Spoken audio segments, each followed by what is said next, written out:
What's up, guys? How are we feeling tonight? I have another cool video game series I want to cover with you guys.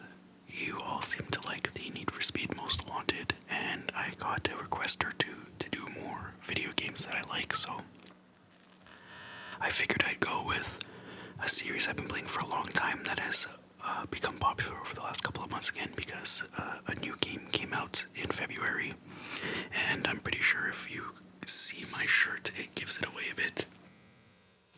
I am indeed a member of the BSAA, and I have worked with Captain Redfield before.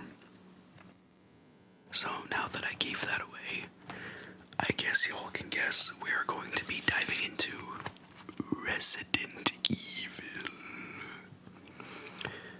These two here are, and I know a lot of people are not going to agree with this, but these are actually my two favorite entries in the series. I played the ones on the PlayStation when I was a kid in the 90s, and then I kind of stopped, and then picked up again with RE5, and I fell in love with the game. It is so much fun to play. I love the character model for Chris, and the voice actor they chose that actually voices him in these two games, and I think a few animated movies. Roger Craig Smith, who is actually the voice of Generation for video games and like animated stuff.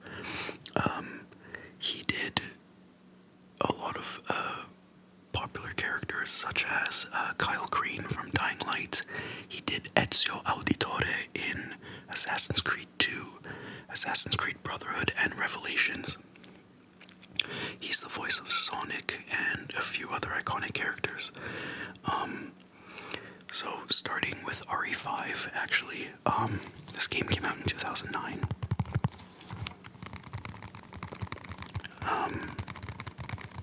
It introduced some new things in Resident Evil. The biggest thing being this was the first entry that was completely playable in co-op, and they introduced the character Sheva Alomar in order to achieve this new style of playing for Resident Evil. And I actually thought that was one of the most badass things about this game. I love playing co-op, and I love being able to do story mode in co-op. It's so much fun. And I read somewhere that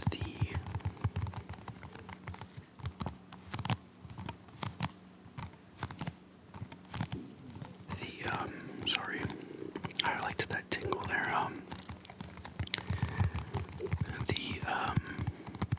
The original duo that was supposed to be chosen for Resident Evil 5 was actually Jill and Barry.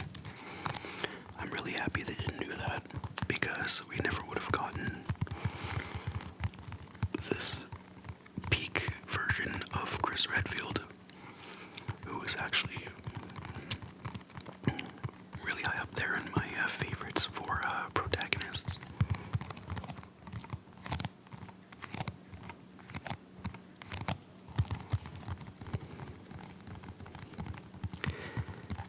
And I know a lot of people make memes of this and joke about it and stuff like that, but one of my favorite moments in the entire Resident Evil franchise, I'm sure you guys can guess what it is, but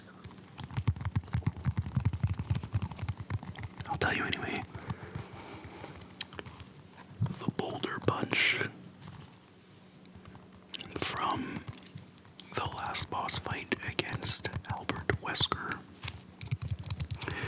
Chris moves a gigantic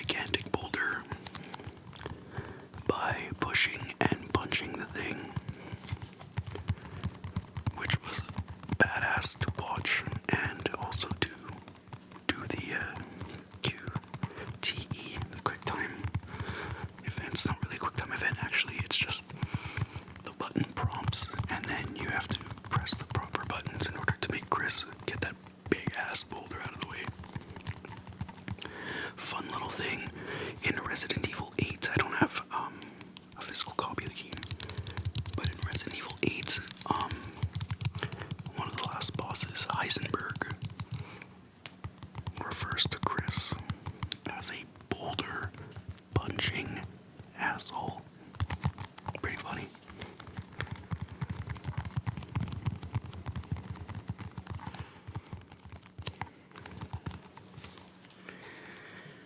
Also,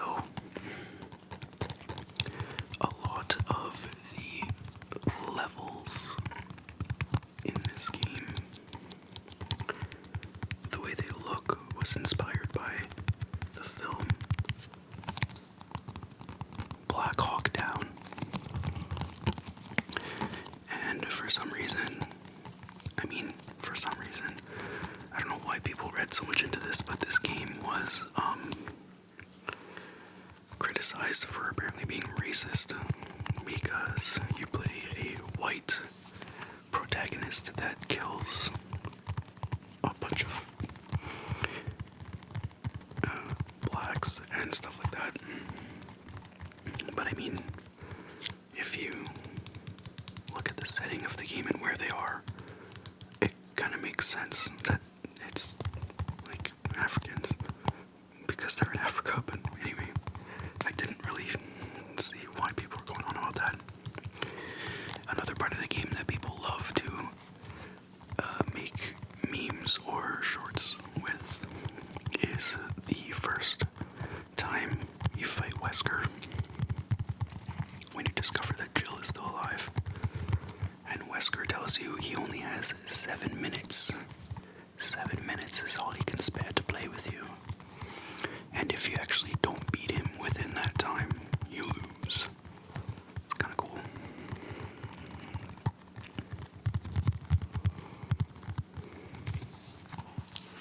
Let's try to crack this open and get some sounds from the book.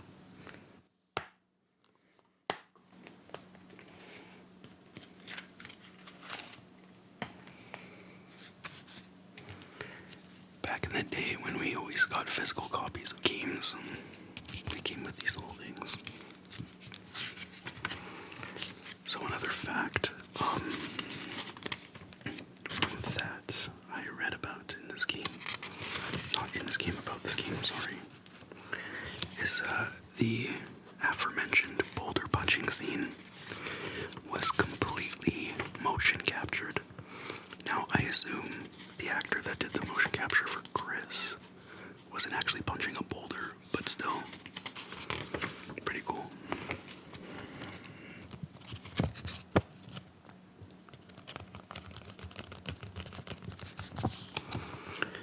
So here you can, the controls for the game on the Xbox, obviously, but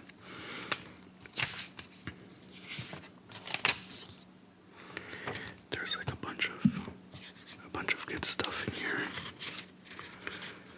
Just teaches you how to play, how to navigate the menus, everything on the HUD, what it means.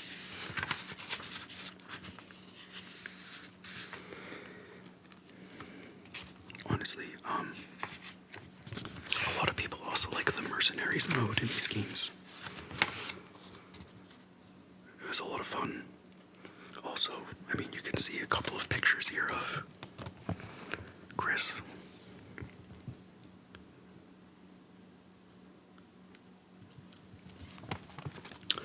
And it's so much fun using the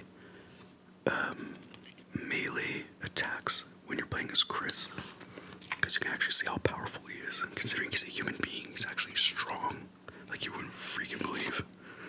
Example, the boulder at the end. Or when he fights Wesker, once you stun him, you can actually do like a little combo, like a chain of punches. It's actually pretty badass to watch Chris kick his ass. Now, let's move on to RE6, which I know everybody hates. A lot of people hate. I honestly don't understand why. The thing I remember the most is people saying that it was too action-oriented and it wasn't scary. was like that since like RE4. So I don't understand what the problem was with this one. I actually thought this one was one of the best ones. I know, unpopular opinion. It's pretty much always like that for me. I'm always different than everybody else. But this game was sick because, fun fact that it's impossible to not notice, it's the first Resident Evil you can walk and shoot at the same time, which is like, okay, when you get used to it, you can still play the games, obviously, because they're designed that way, but, damn, it was annoying. And when they finally implicated that into Resident Evil, bruh, it was so much fun. And also, this was the first game that had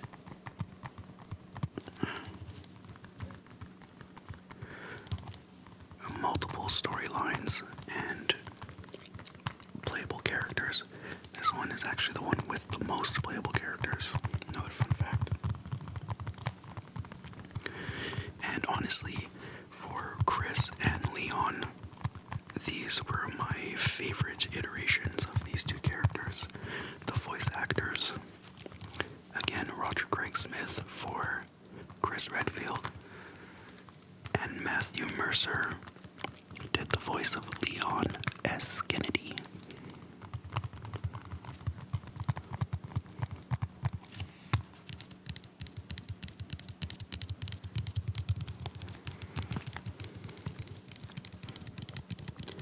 Another thing I thought was really awesome about this game, and a lot of people kind of don't think about it that way because Resident Evil is supposed to be scary because of the monsters and not a lot of bullets and the jump scares. But if you think about it, even though this one is action-packed, it's on a global scale what's going on in this game, not just focused or concentrated into a certain area. The entire world is on fire. That's a little bit more scary than a liquor, in my opinion, but okay.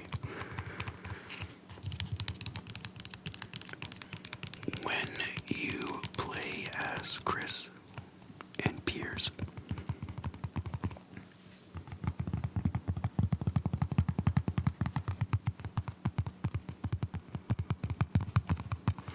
you end up in China at one point, and there's a playground.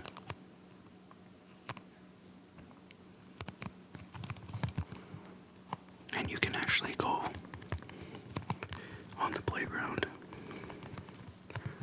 and ride the springy panda as Chris. Imagine seeing that monster of a man on a playground. It's pretty funny.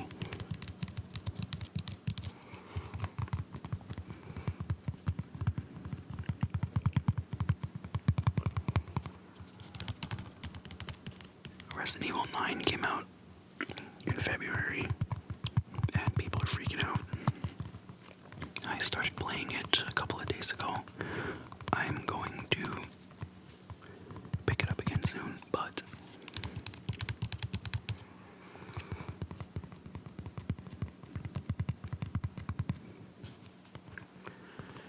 I hadn't played Resident Evil in a while, so I did a little refresh with Resident Evil 8, The Village. I played the Shadows of Rose DLC, and I finished the game. And I know RE7 and 8 are, well, Resident Evil 7 was the soft reboot, where it's a first-person game. And then by Resident Evil 8, they put the third-person view back as an option if you want to change. So is over-the-shoulder Resident Evil full of action actually that bad? Or were people not just ready for RE6 when it came out? Let me know what you guys think in the comments below.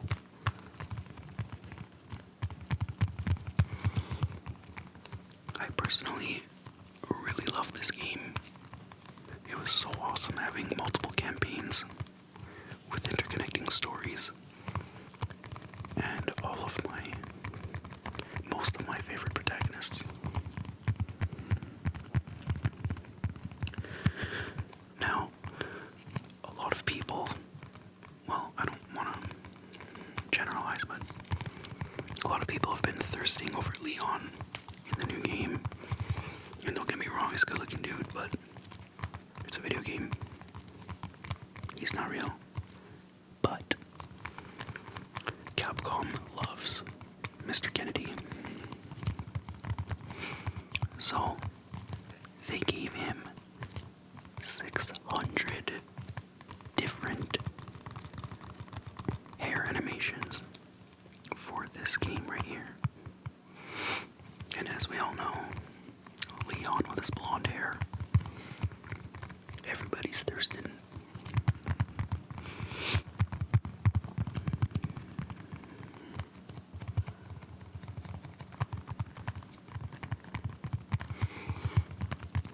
I used to play this game a lot, and no lie at all. After I completed, this was actually in Resident Evil 5, but after I completed the game and unlocked everything,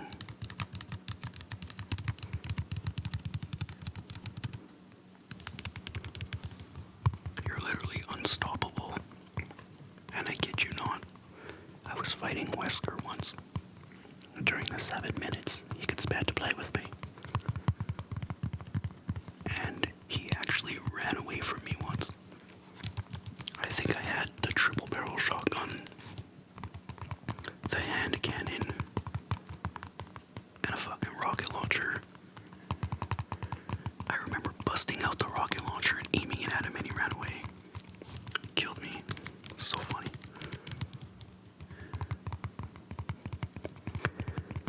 Okay, guys. Let's continue this in the comments and talk up a storm about our favorite Resident Evil protagonists, entries, storylines.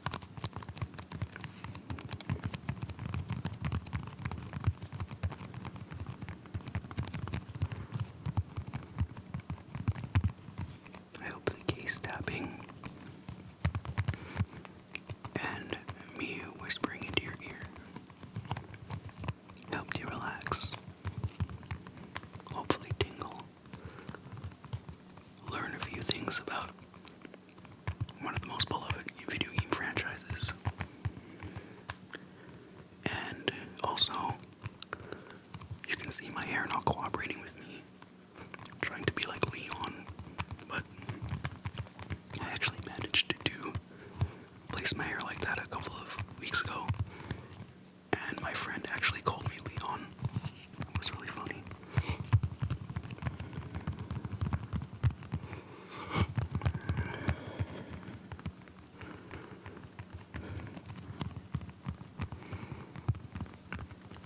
On that note, sleep well, my friends.